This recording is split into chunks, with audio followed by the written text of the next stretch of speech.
ಮಿತ್ರರೇ, ಮತ್ತೊಮ್ಮೆ ಶಿವರಾಜ್ ಸರ್ಗೆ ಕ್ಲಾಸ್ಗೆ ಸ್ವಾಗತ. ಈಗಾಗಲೇ ಪೊಲೀಸ್ ಪರೀಕ್ಷೆಗೆ ಅತ್ಯಂತ ಕಡಿಮೆ ಅವಧಿ ಇದ್ದು, ಅದರಲ್ಲಿ HK ಭಾಗದಲ್ಲಿ ಕಲ್ಯಾಣ ಕರ್ನಾಟಕಕ್ಕೆ ನಡೆಯುವಂಥ ಪರೀಕ್ಷೆ ಈಗಾಗಲೇ 19ನೇ ತಾರೀಕಿಗೆ ನಡೆಯುವ ಕಾರಣದಿಂದಾಗಿ, ಹಾಗೂ ಕಲ್ಯಾಣ ಕರ್ನಾಟಕವನ್ನು ಹೊರತುಪಡಿಸಿ ಆಗಸ್ಟ್ 3ನೇ ತಾರೀಕು ಎಕ್ಸಾಮ್ ಇದೆಯಲ್ಲ, ಅತ್ಯಂತ ಕಡಿಮೆ ಅವಧಿಗೆ ಇರುವ ಕಾರಣದಿಂದಾಗಿ ಅದರಲ್ಲೂ ಸಹ ಕರ್ನಾಟಕದ ಮೇಲೆ ಅತಿ ಹೆಚ್ಚು ಬಾರಿ ಪ್ರಶ್ನೆಗಳನ್ನು ಕೇಳುವ KE ಆ ಕಾರಣಕ್ಕಾಗಿ ನಾವು ಇದನ್ನು ಮಾಡೋಣ. KE ಅವರ ಪ್ಯಾಟರ್ನ್ ರೀತಿಯಲ್ಲಿ ನಾವು ಅವರ ಎಕ್ಸಾಮ್ನ ನಾವು ಕ್ರ್ಯಾಕ್ ಮಾಡೋಣ ಅಂತ. ಹೇಗಪ್ಪ ಅಂದ್ರೆ, ಕರ್ನಾಟಕದ ರಾಷ್ಟ್ರೀಯ ಉದ್ಯಾನವನಗಳು, ಈ ಕರ್ನಾಟಕದಲ್ಲಿ ಫೋಕಸ್ ಮಾಡಿ ಏನೇನು ಮಾಡ್ತಾರೆ, ಅವರು ಪ್ರಶ್ನೆಯನ್ನು ಕೇಳ್ತಾರೆ. ಆ ಕಾರಣಕ್ಕಾಗಿ ನಾವು ಏನು ಮಾಡ್ತಾ ಕರ್ನಾಟಕದ ರಾಷ್ಟ್ರೀಯ ಉದ್ಯಾನವನಗಳು ಅಂತೇಳಿ ನೋಡೋಣ. ಅಂದ್ರೆ ಕರ್ನಾಟಕದಲ್ಲಿ ಎಷ್ಟು ರಾಷ್ಟ್ರೀಯ ಉದ್ಯಾನವನಗಳಿವೆ ಮತ್ತು ಅವು ಯಾವ ಜಿಲ್ಲೆಯಲ್ಲಿ ಕಂಡುಬರುತ್ತೆ ಮತ್ತು ಅದರ ವಿಶೇಷತೆಗಳೇನು ಅಂತೇಳಿ ಈ ತರಗತಿಯಲ್ಲಿ ನಾವು ನೋಡೋಣ ಅಂತ. ಕರ್ನಾಟಕದ ರಾಷ್ಟ್ರೀಯ ಉದ್ಯಾನವನಗಳು, ನೀವು ಕರ್ನಾಟಕದ ಯಾವ ಪರೀಕ್ಷೆ ಬರೀರಿ ಅಥವಾ UPSC ಪರೀಕ್ಷೆ ಬರೀರಿ, ನ್ಯಾಷನಲ್ ಪಾರ್ಕ್ ಮೇಲೆ ಒಂದು ಕ್ವಶನ್ ಸಿದ್ಧ ಆಗ್ತೈತಿ. KS ಇರ್ಬೋದು, KFD, SDA, PDO, ಇನ್ನೇನು ವಿಲೇಜ್ ಅಕೌಂಟೆಂಟ್ ಸಹ ನೋಟಿಫಿಕೇಶನ್ ಆಗೈತಿ, ಅದು ಸಹ ಕಡಿಮೆ ಅವಧಿ ಐತಿ.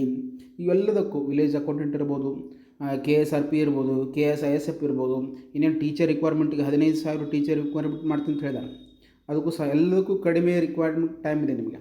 ಈ ಕಾರಣಕ್ಕಾಗಿ ಕರ್ನಾಟಕ ಸರ್ಕಾರ ಇವೆಲ್ಲವೂ ಪರೀಕ್ಷೆಯನ್ನು KE ವಹಿಸಿಕೊಡುವ ಕಾರಣದಿಂದಾಗಿ KE ಯಾವ ರೀತಿ ಪ್ರಶ್ನೆಗಳನ್ನು ನಿಮಗೆ ಕೇಳ್ತಾರೆ ಅಂತೇಳಿ ನೀವು ಹಿಂದಿನ ಕ್ವಶನ್ ಪೇಪರನ್ನು ಸಾಲ್ವ್ ಮಾಡ್ತಾ ಬಂದರೆ ನಿಮಗೆ ಗೊತ್ತಾಗುತ್ತಾ. ಮತ್ತು ಹಿಂದಿನ ಕ್ವಶನ್ ಪೇಪರನ್ನು ಸಹ ನಾವು ಅನಲೈಸ್ ಮಾಡ್ತಾ ಇದ್ದೀನಿ, ಇನ್ನು ಕೆಲವೇ ದಿನಗಳಲ್ಲಿ ಸಹ ನಮ್ಮ ಯೂಟ್ಯೂಬ್ ಚಾನಲಲ್ಲಿ ಸಿಗುತ್ತಾ. ಮತ್ತು ನಿಮಗೆ ಕರೆಂಟ್ ಅಫೇರ್ಸ್ಗೆ ಸಂಬಂಧಪಟ್ಟಂಥ ಒಂದು 6 ಮಂತ್ ಕರೆಂಟ್ ಅಫೇರ್ಸನ್ನು ತೆಗೆದುಕೊಂಡು ಬಂದಿದ್ದೀನಿ. ನಿಮ್ಗೆ ಯಾರು ಬೇಕಾಗಿತ್ತಂದ್ರೆ PDF ರೂಪದಲ್ಲಿ ಸಿಗುತ್ತಾ, ನನ್ನ ನಂಬರಿಗೆ ಕಾಂಟ್ಯಾಕ್ಟ್ ಮಾಡಿದರೆ ನಿಮ್ಗೆ ಬಂದು ತಲುಪುತ್ತೆ. ಪೋಸ್ಟ್ ಮುಖಾಂತರ ಸಹ ನಿಮ್ಗೆ PDF ಸಹ ತಲುಪುತ್ತಾ, ನಿಮ್ಗೆ ಪೋಸ್ಟ್ ಮುಖಾಂತರ ಸಹ ತಲುಪುತ್ತಾ. 7259300526 ಈ ನಂಬರಿಗೆ ನೀವು ಕಾಂಟ್ಯಾಕ್ಟ್ ಮಾಡಿದ್ರೆ ನೀವು ಡೈರೆಕ್ಟ್ ನಿಮ್ಮ ಮನೆಗೆ ಬಂದು ತಲುಪುವಂಥ ಪೋಸ್ಟ್ ಮಾಡ್ತೀವಿ, ಅಥವಾ ನಮ್ಮ ಪೋಸ್ಟ್ ಬ್ಯಾಡ್ರೆ PDF ಕಳಿಸಿದ್ರೆ PDF ಕಳಿಸ್ತೀವಿ. ಎರಡು ರೀತಿ ಸೌಲಭ್ಯ ಸಹ ನಮ್ಮ ಅಕಾಡೆಮಿ ವತಿಯಿಂದ ಐತಿ. ಯಾರೆಲ್ಲರೂ ಇದರ ಸೌಲಭ್ಯವನ್ನು ಪಡಿಬೇಕಂತ ಮಾಡಿರಿ, ನೀವು ಆದಷ್ಟು ಬೇಗನೆ ಈ ಸೌಲಭ್ಯನ ಪಡ್ಕೋಬೋದು. ಇದನ್ನು ನಾವು ರಾಷ್ಟ್ರೀಯ ಉದ್ಯಾನವನಗಳ ಬಗ್ಗೆ ನೋಡೋಣ ಅಂತ. ಮೊದಲ ಪ್ರಾರಂಭದಲ್ಲಿ ರಾಷ್ಟ್ರೀಯ ಉದ್ಯಾನವನಗಳು ಅಂತ ಹೇಳಿದ್ರೆ ನಿಮಗೆಲ್ಲ ಐಡಿಯಾ ಇರಬೇಕು. ಆಗ ಏನಂತ, ಜೈವಿಕ ವೈವಿಧ್ಯತೆಯ ತವರೂರು ಕರ್ನಾಟಕ ಅಂತ ಕರಿತೀವಿ. ಕರ್ನಾಟಕವನ್ನು ಏನಂತ ಕರಿತೀವಿ ನಾವು, ಜೈವಿಕ ವೈವಿಧ್ಯತೆಯ ತವರೂರು. ಜೈವಿಕ ವೈವಿಧ್ಯತೆಯ ತವರೂರು, ಬಯೋಡೈವರ್ಸಿಟಿ ಅಂತ ಬರುತ್ತೆ. ಕರ್ನಾಟಕವು ಜೈವಿಕ ವೈವಿಧ್ಯತೆಯಿಂದ ಸಮೃದ್ಧವಾಗಿದ್ದಂಥ ಒಂದು ರಾಜ್ಯವಾಗಿದೆ ಅಂತ ಹೇಳಿ ನೋಡ್ತೀವಿ. ಭಾರತವನ್ನು ಗಮನಿಸ್ತೀವಲ್ಲ, ದಕ್ಷಿಣ ಭಾರತದಲ್ಲಿ ಕಂಡುಬರುವಂಥ ನಮ್ಮ ಕರ್ನಾಟಕ ಈ ಭಾಗದಲ್ಲಿ ಪಶ್ಚಿಮ ಘಟ್ಟಗಳು ಕಂಡುಬರ್ತವೆ, ಅಂದರೆ ವೆಸ್ಟರ್ನ್ ಘಾಟ್ ಅಂತ ಕರಿತೀವಿ. ಈ ವೆಸ್ಟರ್ನ್ ಘಾಟನ್ನು 6 ರಾಜ್ಯಗಳಲ್ಲಿ, ಗುಜರಾತ್ನಿಂದ ತಮಿಳುನಾಡು ಒಳಗೆ ಇದು ಹರಡಿಕೊಂಡೈತಿ. ಇದು ಸಹ ಇಂಪಾರ್ಟೆಂಟ್ GK ಟೈಪ್ ನೋಡಿದ್ರೆ, ಪಶ್ಚಿಮ ಘಟ್ಟಗಳು ಎಷ್ಟು ರಾಜ್ಯಗಳೊಂದಿಗೆ ಗಡಿಯನ್ನು ಎಷ್ಟು ರಾಜ್ಯಗಳಲ್ಲಿ ಹಂಚಿ ಹೋಗಿದೆ ಅಂಥೇಳಿ. ಗುಜರಾತ್ನಿಂದ ತಮಿಳುನಾಡಿನವರೆಗೆ ಪಶ್ಚಿಮ ಘಟ್ಟಗಳು ಹರಡಿಕೊಂಡವು. ಇದು ಸಹ ನೀವು ನೆನ್ಪಿಡೋಕ್ಕೆ ಸಾಧ್ಯ ಇರಬೇಕು. ಪ್ರಸ್ತುತ ಕರ್ನಾಟಕದಲ್ಲಿ ಎಷ್ಟು ರಾಷ್ಟ್ರೀಯ ಉದ್ಯಾನಗಳು ಅಂದ್ರೆ 5 ರಾಷ್ಟ್ರೀಯ ಉದ್ಯಾನಗಳು ಅದಾವೆ. 5 ರಾಷ್ಟ್ರೀಯ ಉದ್ಯಾನಗಳು. ಇದನ್ನು ಇಂಗ್ಲೀಷ್ ಏನಂತ ಕರಿತೀವಿ, ನ್ಯಾಷನಲ್ ಪಾರ್ಕ್ ಅಂತ ಕರಿತೀವಿ. National park. ಕರ್ನಾಟಕದಲ್ಲಿ ಪ್ರಸ್ತುತ 5 ರಾಷ್ಟ್ರೀಯ ಉದ್ಯಾನವನಗಳದಾವೆ. ಅವು ಯಾವ್ಯಾವು ಮತ್ತು ಅದರ ವಿಶೇಷ ಏನಂತ ನೋಡೋಣ. ಈ ಫಸ್ಟಿಗೆ ರಾಷ್ಟ್ರೀಯ ಉದ್ಯಾನವನ ಅಂದರೆ ನೋಡೋಂಥ 1972ರಲ್ಲಿ ಭಾರತ ಸರ್ಕಾರ ವನ್ಯಜೀವಿ ಸಂರಕ್ಷಣೆ ಕಾಯ್ದೆ ಅಂತೇಳಿ ಒಂದು ಕಾಯ್ದೆಯನ್ನು ತರ್ತೈತಿ. ವನ್ಯಜೀವಿ ಸಂರಕ್ಷಣೆ ಕಾಯ್ದೆ, ಇದನ್ನು ನೆನಪಿಡೋಕ್ಕೆ ಸಾಧ್ಯ ಇರಬೇಕು. ಭಾರತ ಸರ್ಕಾರವು ಯಾವ ವರ್ಷದಲ್ಲಿ ವನ್ಯಜೀವಿ ಸಂರಕ್ಷಣೆ ಕಾಯ್ದೆಯನ್ನು ಜಾರಿಗೆ ಬಂತು ಅಂತ ಕೇಳಿದಾಗ 1972ರಲ್ಲಿ ರಾಷ್ಟ್ರೀಯ ವನ್ಯಜೀವಿ ಸಂರಕ್ಷಣೆ ಕಾಯ್ದೆ ಬಂತು. ಈ ಕಾಯ್ದೆ ಪ್ರಕಾರ ವನ್ಯಜೀವಿ ಧಾಮಗಳಂತಿದ್ದು, ಪ್ರಾರಂಭದಲ್ಲಿ ಇವನ್ನ ವನ್ಯಜೀವಿ ಧಾಮಗಳಂತ ಕರಿತಾಯಿದ್ರು. ವನ್ಯಜೀವಿ ಧಾಮಗಳನ್ನು ಏನು ಮಾಡ್ತಿದ್ರೆ 1972ರ ಪ್ರಕಾರ ರಾಷ್ಟ್ರೀಯ ಉದ್ಯಾನವನಗಳು ಅಂತೇಳಿ ಘೋಷಣೆ ಮಾಡ್ತಾರೆ. ರಾಷ್ಟ್ರೀಯ ಉದ್ಯಾನವನಗಳು ಅಂತೇಳಿ ಯಾಕಪ್ಪ ಅಂದ್ರೆ ಅಲ್ಲಿ ಪ್ರಾಣಿ ಪಕ್ಷಿಗಳು ವಾಸನೆ ಮಾಡ್ತಿರ್ತಾವೆ. ಇದು ರಾಷ್ಟ್ರ ಮಟ್ಟದಲ್ಲಿ, ಇದು ಫಸ್ಟಿಗೆ ಅರಣ್ಯಕ್ಕೆ ಸಂಬಂಧಪಟ್ಟಂತಹ ವಿಷಯ ರಾಜ್ಯಕ್ಕೆ ಸಂಬಂಧಪಟ್ಟಿರ್ತೈತೆ. ಆದ್ರೇನು ಇದನ್ನು ತಿದ್ದುಪಡಿ ಮಾಡಿ ಇದನ್ನು ಸಮವರ್ತಿ ಪಟ್ಟಿಗೆ ತರ್ತಾರೆ. ಸಮವರ್ತಿ ಪಟ್ಟಿಗೆ ಅರಣ್ಯದ ವಿಷಯವನ್ನು ಸಮವರ್ತಿ ಪಟ್ಟಿಗೆ ತರ್ತಾರೆ. ಆ ಕಾರಣಕ್ಕಾಗಿ ಸಮವರ್ತಿ ಪಟ್ಟಿಯಲ್ಲಿರುವಂಥ ಕಾನೂನುಗಳನ್ನು ಕೇಂದ್ರ ಸರ್ಕಾರನೂ ಮಾಡ್ಬೋದು, ರಾಜ್ಯ ಸರ್ಕಾರನೂ ಮಾಡ್ಬೋದು. ಇದು ಸಹ ನೆನಪಿರಲಿ, ಕೇಂದ್ರ ಸರ್ಕಾರನೂ ಮಾಡ್ಬೋದು, ರಾಜ್ಯ ಸರ್ಕಾರನೂ ಮಾಡ್ಬೋದು. ಆದರೆ ಕೇಂದ್ರ ಸರ್ಕಾರ ಮಾಡಿದ್ದೇ ಸಮವರ್ತಿಯಲ್ಪಟ್ಟಂತೆ ಕೇಂದ್ರ ಸರ್ಕಾರ ಮಾಡಿದ್ದೇ ಫೈನಲ್ ಆಗುತ್ತಾ, ಅಲ್ಲಿ ರಾಜ್ಯ ಸರ್ಕಾರದ ಕಾನೂನು ನಗಣ್ಯ ಆಗುತ್ತೆ. ಇದು ಸಹ ನಿಮಗೆ ನೆನಪಿಡೋಕೆ ಸಾಧ್ಯ ಆಗಿರಬೇಕು. ರಾಷ್ಟ್ರೀಯ ಉದ್ಯಾನವನ ಅಂತೇಳಿ 1972 ನಂತರ ಇವರು ಘೋಷಣೆ ಮಾಡೋಕ್ಕೆ ಪ್ರಾರಂಭ ಮಾಡ್ತಾರೆ. ಯಾವ ಕಾಯ್ದೆ ಪ್ರಕಾರ? ವನ್ಯಜೀವಿ ಸಂರಕ್ಷಣೆ ಕಾಯ್ದೆ ಪ್ರಕಾರ. ಹಾಗಾದ್ರೆ ಮೊದಲ ಘೋಷಣೆ ಮಾಡಿದ್ದು ಯಾವುದು? ಮೊದಲನೇ ಬಾರಿಗೆ ಕರ್ನಾಟಕದಲ್ಲಿ ಯಾವ ವನ್ಯಜೀವಿ ಧಾಮವನ್ನು ರಾಷ್ಟ್ರೀಯ ಉದ್ಯಾನವನ ಅಂತೇಳಿ ಘೋಷಣೆ ಮಾಡಿದ್ರು ಅಂದ್ರೆ ಬಂಡೀಪುರ ರಾಷ್ಟ್ರೀಯ ಉದ್ಯಾನವನ. ಬಂಡೀಪುರ ರಾಷ್ಟ್ರೀಯ ಉದ್ಯಾನವನ ಇದನ್ನು ಘೋಷಣೆ ಮಾಡಿದ್ದು ಯಾವ ಅಂದ್ರೆ 1974ರಲ್ಲಿ. ಮೊದಲ ವನ್ಯಜೀವಿ ಧಾಮ ಅಂತ ಕರಿತಿದ್ವಿ ಬಂಡೀಪುರ ರಾಷ್ಟ್ರೀಯ ಉದ್ಯಾನವನ. ಇದನ್ನು ರಾಷ್ಟ್ರೀಯ ಉದ್ಯಾನವನ ಅಂತೇಳಿ ಕಾಯ್ದೆ ಬರುತ್ತಲ್ಲ, ಆ ಕಾಯ್ದೆ ಬಂದ ನಂತರ 1974ರಲ್ಲಿ ಇದನ್ನು ರಾಷ್ಟ್ರೀಯ ಉದ್ಯಾನವನ ಅಂಥೇಳಿ ಕರೀತಾರೆ. ನೆಕ್ಸ್ಟ್ ನಮ್ಮಲ್ಲಿ ಇನ್ನೊಂದು ಪ್ರಾಜೆಕ್ಟ್ ಟೈಗರ್, ಹುಲಿ ಯೋಜನೆ ಅಂತೇಳಿ ಜಾರಿಗೆ ತರ್ತೀವಿ ನಾವು. ಹುಲಿ ಯೋಜನೆ, ಆನೆ ಯೋಜನೆ, ಮೊಸಳೆ ಯೋಜನೆ, ಈ ಥರ ಯೋಜನೆಗಳನ್ನು ಸರ್ಕಾರ ಜಾರಿಗೆ ತರ್ತದೆ. ಹುಲಿ ಯೋಜನೆ ಇರ್ಬೋದು, ಮೊಸಳೆ ಯೋಜನೆ ಇರ್ಬೋದು, ಆನೆ ಯೋಜನೆ ಇರ್ಬೋದು. ಈ ರೀತಿಯಾದಂಥ ಯೋಜನೆಗಳು ಜಾರಿಗೆ ತಂದಾಗ ಹುಲಿಗೆ ಸಂಬಂಧಪಟ್ಟಂಗೆ ಮೊದಲ ಬಾರಿಗೆ ಯೋಜನೆ ತರ್ತಾರೆ. ಪ್ರಾಜೆಕ್ಟ್ ಟೈಗರ್ ಅಂತ ಕರೀತಾರೆ.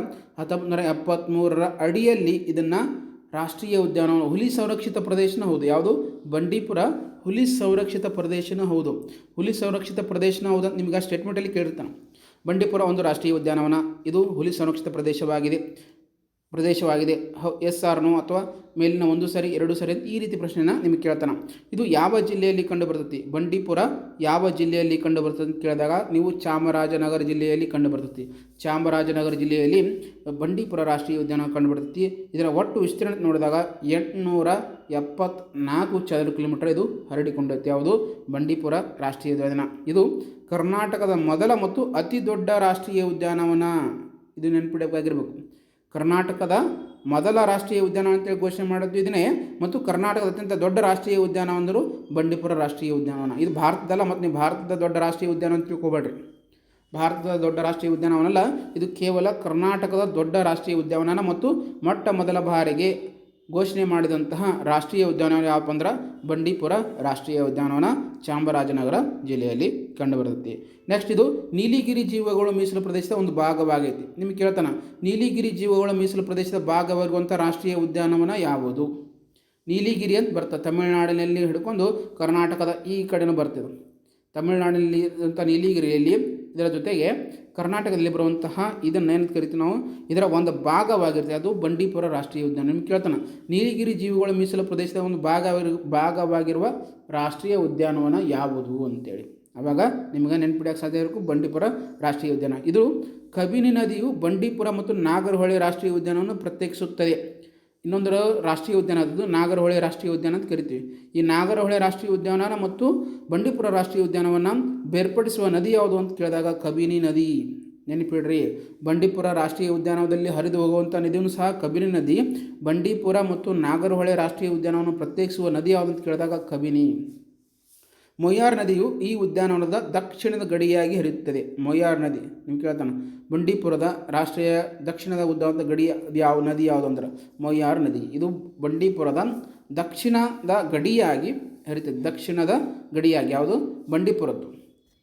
ನಿಮಗೆ ಈ ಬಂಡೀಪುರ ರಾಷ್ಟ್ರೀಯ ಉದ್ಯಾನದಲ್ಲಿ ಮೇನ್ ಪಾಯಿಂಟ್ ನೆನಪಿಡಬೇಕಾಗಿದ್ದಾವಪ್ಪ ಅಂದ್ರೆ ಬಂಡೀಪುರ ರಾಷ್ಟ್ರೀಯ ಉದ್ಯಾನವನ ಅಂತೇಳಿ ಘೋಷಣೆ ಮಾಡೋದು ಯಾವಾಗ? 1974ರಾಗ.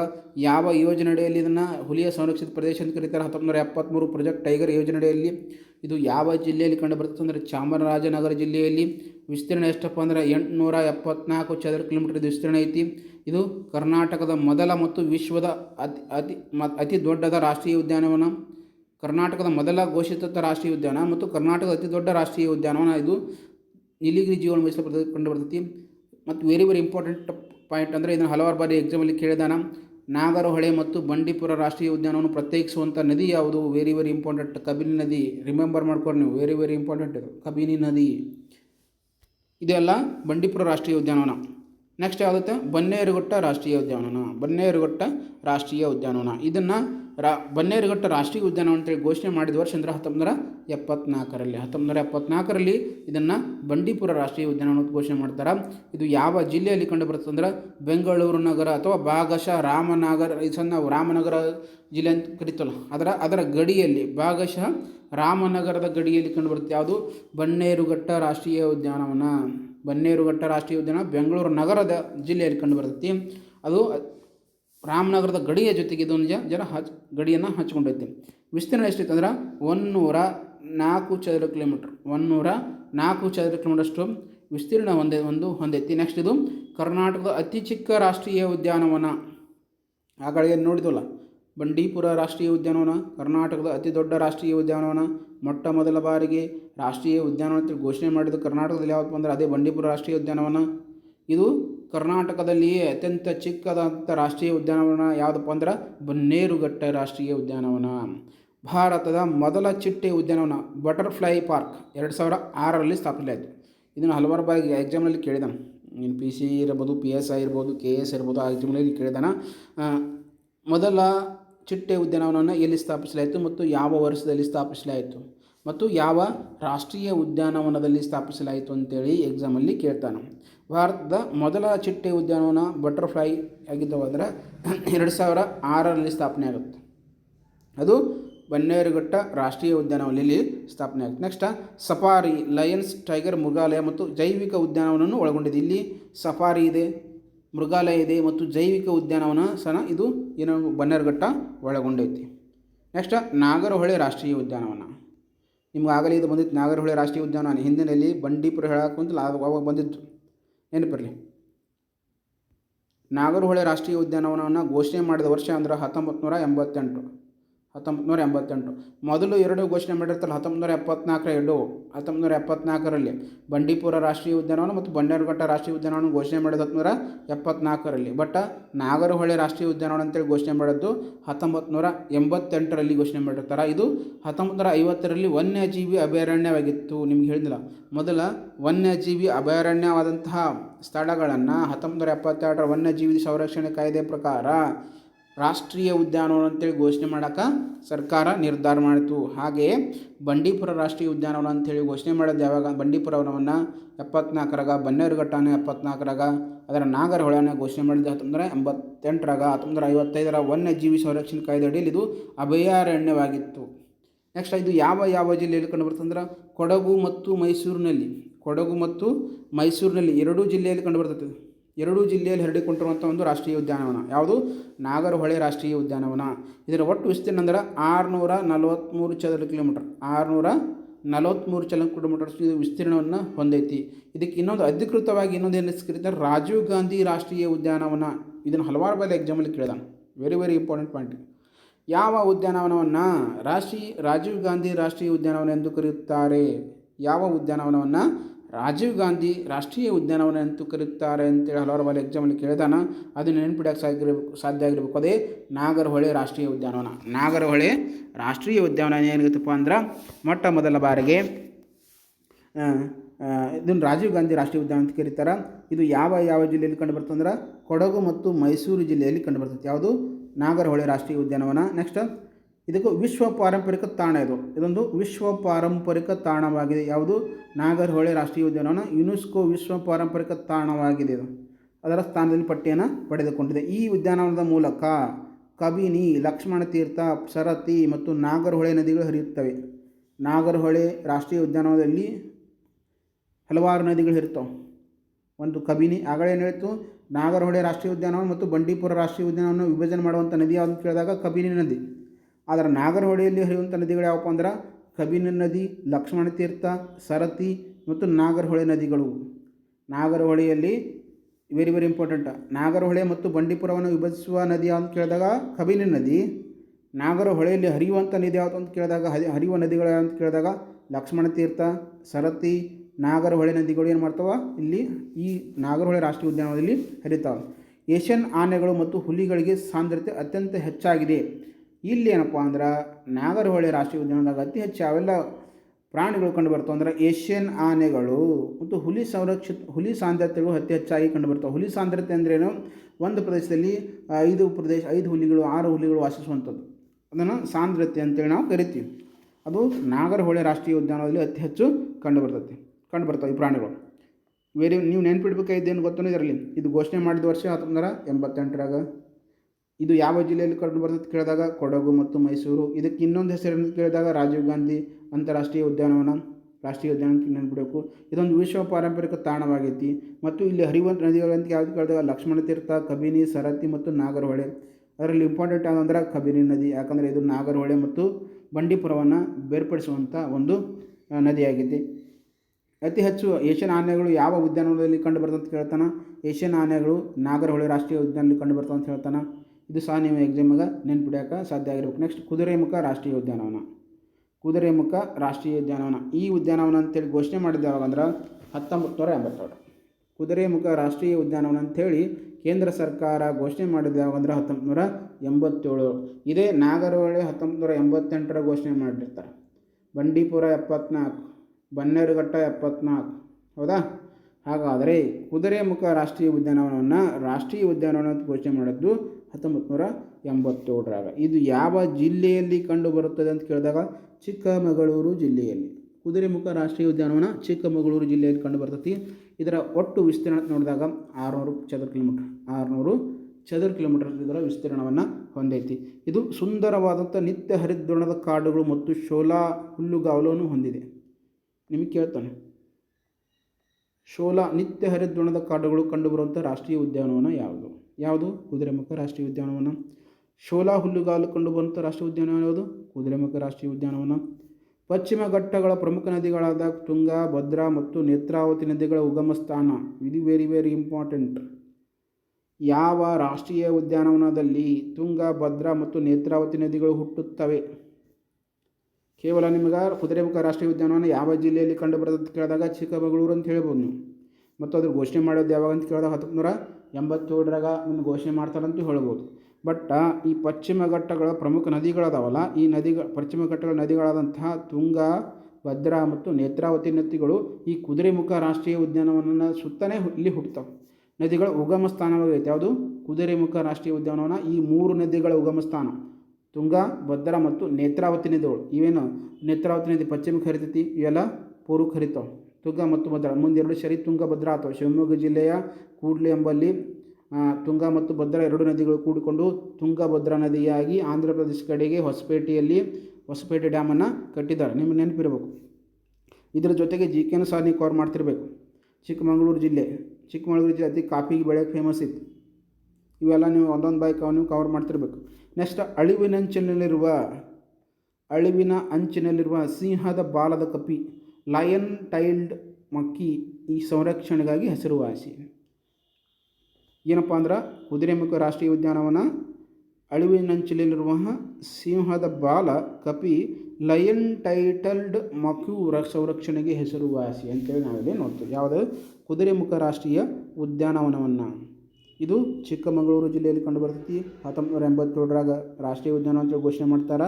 ಇಲ್ಲಿ ನಿತ್ಯ ಹರಿದ್ವರ್ಣದ ಕಾಡುಗಳು ಮತ್ತು ಶೋಲಾ ಹುಲ್ಲುಗಾವಲು ಕಂಡುಬರ್ತೈತಿ. ನೆಕ್ಸ್ಟ್ ಇಲ್ಲಿ ಪಶ್ಚಿಮ ಘಟ್ಟಗಳ ಹುಟ್ಟು ನದಿ ಅಂತ ತುಂಗಾ ಇರ್ಬೋದು, ಭದ್ರಾ ಇರ್ಬೋದು ಮತ್ತು ನೇತ್ರಾವತಿ ನದಿಗಳು ಈ ಪ್ರದೇಶದಲ್ಲಿ ಹುಟ್ಟುತ್ತವೆ. ಮತ್ತು ಅಳಿವಿನಂಚಿನಲ್ಲಿರುವಂಥ ಸಿಂಹದ ಬಾಲದ ಕಪಿಯಲ್ಲಿ ಈ ಭಾಗದ ಕಂಡು ಬರ್ತೈತಿ. ಇದು ಅಳಿವಿನಂಚಿನಲ್ಲಿ ಐತಿ, ಎಂಡರ್ಜ್ ಅಂತ ಕರಿತೀವಿ. ಇದು ನೆಕ್ಸ್ಟ್ ಇವೆಲ್ಲ ನೆನಪಿಡೋಕ್ಕೆ ಸಾಧ್ಯ ಇರೋದು ನಿಮ್ಮ ಎಕ್ಸಾಮ್ ಟೈಮಿಗೆ ದೃಷ್ಟಿಯಿಂದ.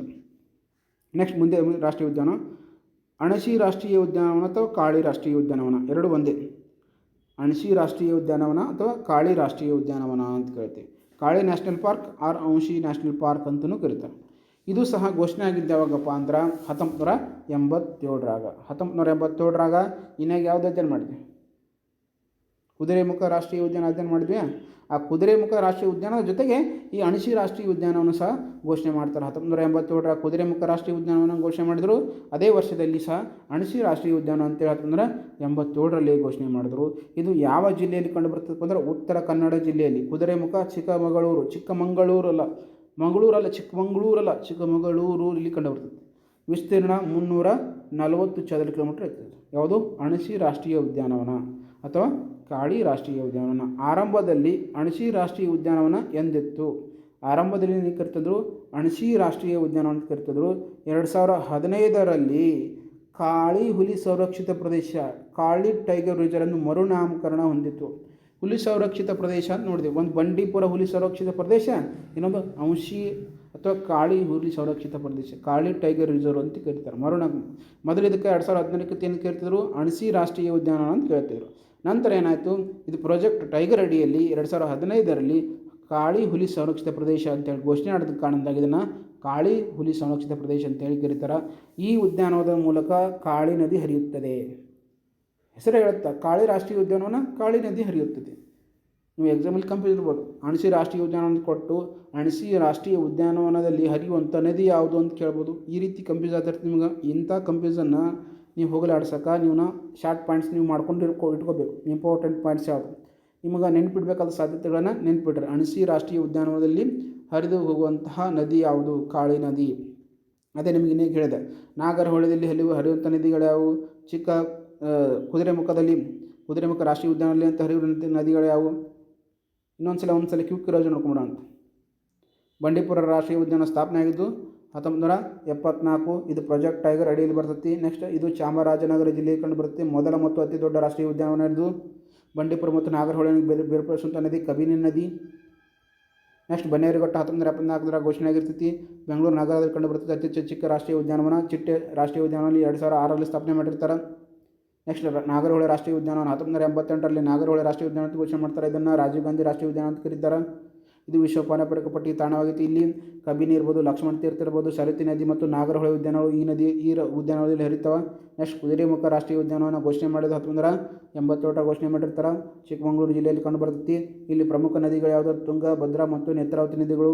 ಇಲ್ಲಿ ಸಿಂಹದ ಬಾಲದ ಕಪಿ ಅಳಿವಿನಂಚಿನಲ್ಲಿ ಐತಿ. ನೆಕ್ಸ್ಟ್ ಅಣಸಿ ರಾಷ್ಟ್ರೀಯ ಉದ್ಯಾನವನ ಅಥವಾ ಕಾಳಿ ರಾಷ್ಟ್ರೀಯ ಉದ್ಯಾನವನ 1987ರಲ್ಲಿ ಇದನ್ನು 87ರಲ್ಲಿ ರಾಷ್ಟ್ರೀಯ ಉದ್ಯಾನ ಅಂತ ಘೋಷಣೆ ಮಾಡ್ತಾರೆ. 2015ರಿಂದ ಇದನ್ನು ಪ್ರಾಜೆಕ್ಟ್ ಟೈಗರ್ ಅಡಿಯಲ್ಲಿ ಹುಲಿ ಸಂರಕ್ಷಿತ ಪ್ರದೇಶ ಅಂತೇಳಿ ಘೋಷಣೆ ಮಾಡಿ ಇಲ್ಲಿ ಕಾಳಿ ನದಿ ಹರಿತೈತಿ. ಇದು ಅಪರೂಪದ ಕಪ್ಪು ಚಿರತೆ ಬ್ಲ್ಯಾಕ್ ಪ್ಯಾಂಥರ್ಗಳಿಗೆ ಪ್ರಮುಖ ಆವಾಸ ಸ್ಥಾನವಾಗಿದೆ. ಯಾವ ರಾಷ್ಟ್ರೀಯ ಉದ್ಯಾನವನ? ಇದು ವೆರಿ ಇಂಪಾರ್ಟೆಂಟ್, ನೆನಪಕ್ಕೆ ಸಾಧ್ಯವರು. ಇದು ಅಪರೂಪದ ಕಪ್ಪು ಚಿರತೆಯ ಬ್ಲ್ಯಾಕ್ ಪ್ಯಾಂಥರ್ಸ್ ಪ್ರಮುಖ ಆವಾಸ ಸ್ಥಾನವಾಗಿದೆ. ಅಂದ್ರೆ ಅಣಸಿ ರಾಷ್ಟ್ರೀಯ ಉದ್ಯಾನವನ ಏನಪ್ಪ ಅಂದರೆ ಇಲ್ಲಿ ಕಪ್ಪು ಚಿರತೆ ಬ್ಲ್ಯಾಕ್ ಪ್ಯಾಂಥರ್ಸ್ ಇಲ್ಲಿ ಆವಾಸ ಸ್ಥಾನವಾಗೈತಿ. ಇದೆಲ್ಲ ಸ್ವಲ್ಪ ಕಿಕ್ಕಿ ರೋಜನೆ ಮಾಡುತ್ತೆ. ಬಂಡೀಪುರ ರಾಷ್ಟ್ರೀಯ ಉದ್ಯಾನವನ್ನು ಘೋಷಣೆ ಮಾಡಿದ್ದು 1974 ಚಾಮರಾಜನಗರ ಜಿಲ್ಲೆಯಲ್ಲಿ ಅತಿ ದೊಡ್ಡ ಉದ್ಯಾನವನ ಮತ್ತು ಮೊದಲ ಹುಲಿ ಯೋಜನೆ ಪ್ರಾಜೆಕ್ಟ್ ಟೈಗರ್ ಯೋಜನೆ ಬರುತ್ತೆ 1973ರಲ್ಲಿ. ಅದರಲ್ಲಿ ಘೋಷಣೆ ಆಗಿದ್ದು ಕರ್ನಾಟಕದಲ್ಲಿ ಯಾವುದಂದ್ರೆ ಬಂಡೀಪುರ ರಾಷ್ಟ್ರೀಯ ಉದ್ಯಾನವನ. ಇದು ಸಹ ಚಾಮರಾಜನಗರ ಜಿಲ್ಲೆಯಲ್ಲಿ ಕಂಡುಬರುತ್ತೆ. ನೆಕ್ಸ್ಟ್ ಬನ್ನೇರುಘಟ್ಟ 1974 ಘೋಷಣೆ ಮಾಡ್ತಾರೆ. ಬೆಂಗಳೂರು ನಗರದಲ್ಲಿ ಕಂಡುಬರ್ತೈತಿ. ಅತಿ ಚಿಕ್ಕ ಉದ್ಯಾನವನ ಮತ್ತು ಮೊದಲ ಚಿಟ್ಟೆ ಪಾರ್ಕ್ 2006ರಲ್ಲಿ ಸ್ಥಾಪನೆ ಇರ್ತಾರೆ. ಪಾರ್ಕ್ ನೆನಪಿರಲಿ. ನೆಕ್ಸ್ಟ್ ಕುದುರೆಮುಖ ರಾಷ್ಟ್ರೀಯ ಉದ್ಯಾನವನ 1987ರಲ್ಲಿ ಚಿಕ್ಕಮಗಳೂರು ಜಿಲ್ಲೆಯಲ್ಲಿ ಕಂಡುಬರ್ತೈತಿ. ಇಲ್ಲಿ ತುಂಗ, ಭದ್ರಾ ಮತ್ತು ನೇತ್ರಾವತಿ ನದಿಗಳ ಉಗಮ ಸ್ಥಾನ ಯಾವುದು ಅಂದ್ರೆ ಕುದುರೆಮುಖ. ತುಂಗ ಮತ್ತು ಭದ್ರಾ ಮತ್ತು ನೇತ್ರಾವತಿನ ಉಗಮ ಸ್ಥಾನ ಉದ್ಯಾನವನ ಯಾವುದು ಅಂತ ಕೇಳಿದಾಗ ಕುದುರೆಮುಖ ರಾಷ್ಟ್ರೀಯ ಉದ್ಯಾನವನ. ನೆಕ್ಸ್ಟ್ ಅಣಸಿ ರಾಷ್ಟ್ರೀಯ ಉದ್ಯಾನ ಅಥವಾ ಕಾಳಿ ರಾಷ್ಟ್ರೀಯ ಉದ್ಯಾನ ಇದು ಘೋಷಣೆ ಮಾಡಿದ್ದಾವಪ್ಪ ಅಂದ್ರೆ 1987 ಘೋಷಣೆ ಮಾಡ್ತಾರೆ. ಇದು ಉತ್ತರ ಕನ್ನಡ ಜಿಲ್ಲೆಯಲ್ಲಿ ಕಂಡುಬರುತ್ತದೆ. ಇದು ಕಪ್ಪು ಚಿರತೆಗಳ ತಾಣ ಮತ್ತು ಕಾಳಿ ನದಿ ಈ ಭಾಗದಾಗ ಹರಿಯುತ್ತದೆ. ಕಪ್ಪು ಚಿರತೆ ವೆರಿ ಇಂಪಾರ್ಟೆಂಟ್ ಬ್ಲ್ಯಾಕ್ ಪ್ಯಾಂಥರ್ಸ್ ಇರುವಂತಹ ರಾಷ್ಟ್ರೀಯ ಉದ್ಯಾನವನ ಯಾವುದು? ನೆಕ್ಸ್ಟ್ ಯಾವುದು? ನಾಗರಹೊಳೆ ರಾಷ್ಟ್ರೀಯ ಉದ್ಯಾನವನ. ಸ್ವಲ್ಪ ಇದು PDF ಅಲ್ಲಿ ಸ್ವಲ್ಪ ಇದಾಗಿದೆ. ಇದು ಲಾಸ್ಟ್ನೇದು ನಾಗರಹೊಳೆ ರಾಷ್ಟ್ರೀಯ ಉದ್ಯಾನವನ. ನಾಗರಹೊಳೆ ರಾಷ್ಟ್ರೀಯ ಉದ್ಯಾನವನ ಇದನ್ನು ಘೋಷಣೆ ಮಾಡಿದ್ದು ಯಾವಾಗ ಅಂದ್ರೆ 1988 ಘೋಷಣೆ ಮಾಡ್ತಾರೆ. ನಾಗರಹೊಳೆ ರಾಷ್ಟ್ರೀಯ ಉದ್ಯಾನವನ ಎಲ್ಲಿ ಕಂಡು ಬರ್ತದೆ ನಿಮ್ಗೆ ಗೊತ್ತೈತಿಲ್ಲ? ಎಲ್ಲಿ ಕಂಡು ಬರ್ತದೆ ನಾಗರಹೊಳೆ ರಾಷ್ಟ್ರೀಯ ಉದ್ಯಾನವನ? ನಾಗರಹೊಳೆ ರಾಷ್ಟ್ರೀಯ ಉದ್ಯಾನವನ ಎಲ್ಲಿ ಕಂಡು ಬರ್ತೈತೆ? ನಾಗರಹೊಳೆ ರಾಷ್ಟ್ರೀಯ ಉದ್ಯಾನವನ ಯಾವ ಜಿಲ್ಲೆಯಲ್ಲಿ ಕಂಡು ಬರ್ತೈತಿ? ಕ್ವಿಕ್ ರಿವಿಷನ್ ನೋಡ್ಬೇಕಂತ ಹೇಳಿದ್ವಿ ನೀವು. ಆಗ ನೋಡ್ಕೊಂಡು ಬಂದಿಲ್ಲ. ಎಲ್ಲಿ ಕಂಡು ಬರ್ತೈತೆ? ಕೊಡಗು ಮತ್ತು ಮೈಸೂರಿನಲ್ಲಿ ಬರ್ತೈತೆ. ಅದು ಕೊಡಗು ಮತ್ತು ಮೈಸೂರಿನಲ್ಲಿ ಹರಡಿಕೊಂಡಿರುವಂಥ ಒಂದು ರಾಷ್ಟ್ರೀಯ ಉದ್ಯಾನವನ. ಇದನ್ನು ರಾಜೀವ್ ಗಾಂಧಿ ನ್ಯಾಷನಲ್ ಪಾರ್ಕ್ ಅಂತ ಕರಿತೀವಿ. ಇದನ್ನು ಏನು ವಿಶೇಷತೆ ಅಂದ್ರೆ ರಾಜೀವ್ ಗಾಂಧಿ ನ್ಯಾಷನಲ್ ಪಾರ್ಕ್ ನಾಗರಹೊಳೆ ರಾಷ್ಟ್ರೀಯ ಉದ್ಯಾನವನ ಮತ್ತು ಬಂಡೀಪುರ ರಾಷ್ಟ್ರೀಯ ಉದ್ಯಾನವನ ಅಂತ ಬೇರ್ಪಡಿಸುವಂಥ ರೇಖೆ ಯಾವುದಂದ್ರೆ ಕಬಿನಿ ನದಿ. ಇದನ್ನು ರಾಜೀವ್ ಗಾಂಧಿ ನ್ಯಾಷನಲ್ ಪಾರ್ಕ್ ಅಂತ ಕರೀತಾರೆ. ನಾಗರಹೊಳೆ ರಾಷ್ಟ್ರೀಯ ಉದ್ಯಾನವನ ಮತ್ತು ಬಂಡೀಪುರ ರಾಷ್ಟ್ರೀಯ ಉದ್ಯಾನವನ ಬೇರ್ಪಡಿಸುವಂತಹ ನದಿ ಅಂತ ಕೇಳಿದಾಗ ಕಬಿನಿ ನದಿ. ಯಾವೆಲ್ಲ ಪ್ರಶ್ನೆಗಳನ್ನು ಎಕ್ಸಾಮಲ್ಲಿ ಕೇಳ್ಬೋದು? ಕರ್ನಾಟಕದ ಅತಿ ದೊಡ್ಡ ಮತ್ತು ಮೊದಲ ರಾಷ್ಟ್ರೀಯ ಉದ್ಯಾನವನ ಯಾವುದು ಅಂತ ಕೇಳ್ಬೋದು. ಯಾವುದು? ನಿಮಗೆ ಈಗಾಗಲೇ ಹೇಳಿದ್ದೀನಿ ಬಂಡೀಪುರ ರಾಷ್ಟ್ರೀಯ ಉದ್ಯಾನವನ 1974 ಇದನ್ನು ಬಂಡೀಪುರ ವನ್ಯಜೀವಿ ಉದ್ಯಾನವನವನ್ನು ರಾಷ್ಟ್ರೀಯ ಉದ್ಯಾನವನ ಅಂತ ಘೋಷಣೆ ಮಾಡ್ತಾರೆ. ನೆಕ್ಸ್ಟ್ ದೇಶದ ಮೊದಲ ಚಿಟ್ಟೆ ಉದ್ಯಾನವನ ಎಲ್ಲಿ ಸ್ಥಾಪಿಸಲಾಯಿತು? ಈಗಾಗಲೇ ರಾಷ್ಟ್ರೀಯ ಉದ್ಯಾನವನ ಹೇಳಿದ್ದೆ. ದೇಶದ ಮೊದಲ ಚಿಟ್ಟೆ ರಾಷ್ಟ್ರೀಯ ಉದ್ಯಾನವನ 2006ರಲ್ಲಿ ಸ್ಥಾಪನೆ ಮಾಡ್ತಾರೆ. ಅದು ಎಲ್ಲಿ? ಬನ್ನೇರುಘಟ್ಟ ರಾಷ್ಟ್ರೀಯ ಉದ್ಯಾನವನದಲ್ಲಿ ದೇಶದ ಮೊದಲ ಬಟರ್ಫ್ಲೈ ಪಾರ್ಕನ್ನು ಸ್ಥಾಪನೆ ಮಾಡ್ತಾರೆ. ನೆಕ್ಸ್ಟ್ ಬಂಡೀಪುರ ಮತ್ತು ನಾಗರಹೊಳೆ ಉದ್ಯಾನವನವನ್ನು ಬಂಡೀಪುರ ಮತ್ತು ನಾಗರಹೊಳೆ ರಾಷ್ಟ್ರೀಯ ಉದ್ಯಾನವನವನ್ನು ಬೇರ್ಪಡಿಸುವಂಥ ರೇಖೆ ಯಾವುದು? ಬೇರ್ಪಡಿಸುವಂಥ ರೇಖೆ ಯಾವುದು? ರೇಖೆ ಅಲ್ಲ, ನದಿ ಯಾವುದು? ಬಂಡೀಪುರ ನಾಗರಹೊಳೆ ಉದ್ಯಾನವನವನ್ನು ಪ್ರತ್ಯೇಕಿಸುವಂಥ ಅಥವಾ ಬೇರ್ಪಡಿಸುವಂಥ ನದಿ ಯಾವುದು? ಕಬಿನಿ ನದಿ ಹೇಳಿ. ಕಬಿನಿ ನದಿಯನ್ನು ಮಾಡುತ್ತದೆ, ಬೇರ್ಪಡಿಸುತ್ತೆ. ಯಾವುದನ್ನು? ಬಂಡೀಪುರವನ್ನು ಮತ್ತು ನಾಗರಹೊಳೆ ರಾಷ್ಟ್ರೀಯ ಉದ್ಯಾನವನ. ನೆಕ್ಸ್ಟ್ ತುಂಗಭದ್ರಾ ನೇತ್ರಾವತಿ ಮತ್ತು ಯಾವ ಈ ನದಿಗಳ ಉಗಮ ಸ್ಥಾನ ಯಾವುದು ಅಥವಾ ಉದ್ಯಾನವನ ಯಾವುದು? ಅದೇ ಕುದುರೆಮುಖ ರಾಷ್ಟ್ರೀಯ ಉದ್ಯಾನವನ. ಎಲ್ಲಿ ಹುಟ್ಟುತ್ತಪ್ಪ ಅಂದ್ರೆ ಕುದುರೆಮುಖ ರಾಷ್ಟ್ರೀಯ ಉದ್ಯಾನವನದಲ್ಲಿ ತುಂಗಾ ನದಿ, ಭದ್ರಾ ನದಿ ಮತ್ತು ನೇತ್ರಾವತಿ ನದಿಗಳು ಹುಟ್ಟುತ್ತವೆ. ಮುಂದೆ ಯಾವ ಪರೀಕ್ಷೆಯನ್ನು ನಾವು ನಿರೀಕ್ಷಿಸ್ಬೋದು ಎಕ್ಸಾಮಲ್ಲಿ? ಯಾವ ರೀತಿ ನಾವು ಪರೀಕ್ಷೆಯನ್ನು ನಿರೀಕ್ಷೆ ಮಾಡ್ಕೋಬೋದು ಎಕ್ಸಾಮಲ್ಲಿ? ಕರ್ನಾಟಕದಲ್ಲಿರುವ ಯಾವ ರಾಷ್ಟ್ರೀಯ ಉದ್ಯಾನವನ ಹುಲಿ ಸಂರಕ್ಷಿತ ಪ್ರದೇಶವಾಗಿದೆ? ಈಗ 5 ರಾಷ್ಟ್ರೀಯ ಉದ್ಯಾನವನ ತಿಳಿದು ನಿಮಗೆ. 5 ರಾಷ್ಟ್ರೀಯ ಉದ್ಯಾನವನ ನೆನಪು ಮಾಡ್ಕೊಂಬಿಟ್ರೆ ಯಾವ್ಯಾವುದು ಹೇಳಿದ್ದೆ? ಬಂಡೀಪುರ ರಾಷ್ಟ್ರೀಯ ಉದ್ಯಾನವನ, ಬನ್ನೇರುಘಟ್ಟ ರಾಷ್ಟ್ರೀಯ ಉದ್ಯಾನವನ, ಕಾಳಿ ರಾಷ್ಟ್ರೀಯ ಉದ್ಯಾನವನ, ಕುದುರೆಮುಖ ರಾಷ್ಟ್ರೀಯ ಉದ್ಯಾನವನ, ನಾಗರಹೊಳೆ ರಾಷ್ಟ್ರೀಯ ಉದ್ಯಾನವನ. ಇವು ಎಲ್ಲ ರಾಷ್ಟ್ರೀಯ ಉದ್ಯಾನವನಗಳು ಅಂತ ಹೇಳಿದ್ದೆ. ನೆಕ್ಸ್ಟ್ ಕರ್ನಾಟಕದಲ್ಲಿರುವ ಯಾವ ರಾಷ್ಟ್ರೀಯ ಉದ್ಯಾನವನಗಳನ್ನು, ಇವು ಏನು ಉದ್ಯಾನಗಳು ಅದಾವಲ್ಲ 5, ಬಂಡೀಪುರ, ಬನ್ನೇರುಘಟ್ಟ, ಕಾಳಿ, ನಾಗರಹೊಳೆ ಮತ್ತು ಕುದುರೆಮುಖ, ಈ 5 ರಾಷ್ಟ್ರೀಯ ಉದ್ಯಾನಗಳಲ್ಲಿ ಕೆಲವು ಉದ್ಯಾನವನಗಳನ್ನು ಹುಲಿ ಸಂರಕ್ಷಿತ ಪ್ರದೇಶಗಳಂತೇಳಿ ಘೋಷಣೆ ಮಾಡ್ಯಾರ. ನಿಮಗೆ ಆ ಉದ್ಯಾನವನ ಹೇಳಿದ್ದೆ ಯಾವೆಲ್ಲ ಉದ್ಯಾನವನಗಳನ್ನು ಪ್ರಾಜೆಕ್ಟ್ ಟೈಗರ್ ಅಡಿಯಲ್ಲಿ ಜಾರಿಗೆ ತಂದಿದ್ದಾರಂತೆ. ಹೌದಾ?